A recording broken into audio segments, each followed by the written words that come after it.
మనల్ని ఓడించాలనుకునేవారు ఎప్పుడూ కూడా మన ముందు యుద్ధం చేయరు, వెనక నుంచి కుట్రలు చేస్తారు.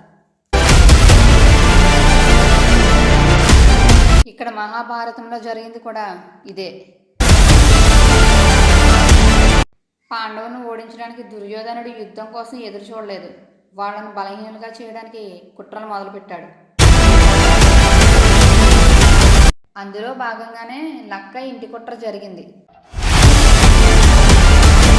పాండవులను వారణావతానికి పంపించి అక్కడ వాళ్ళుండే ఇంటిని లక్కతో తయారు చేసి అగ్నికి ఆహుతి చేయాలనేటువంటి పథకాన్ని పన్నారన్నమాట. కానీ పాండవులు ఆ కుట్ర నుంచి ఎలా అయితేనో బయటపడ్డారు. అయినా దుర్యోధనుడి ప్రయత్నాలేమో అక్కడితో ఆగిపోలేదండి. పాండవులను ఓడించాలనే కక్ష ఇంకా పెద్ద కుట్రలకు దారి తీసింది. ఇప్పుడు దీని ద్వారా మనం నేర్చుకోవాల్సిన నీతి ఏంటంటే, గోతులు తవ్వేది అధర్మం కావచ్చు, కానీ చివరికి గెలిచేది మాత్రం ధర్మమే అని గుర్తుంచుకోండి. మరి గెలిచేది న్యాయాన్ని భుజించినవాడా లేక అన్యాయాన్ని భుజించినవాడా తెలుసుకోవాలంటే మరి ఫాలో అవ్వండి మనలోని కురుక్షేత్రం.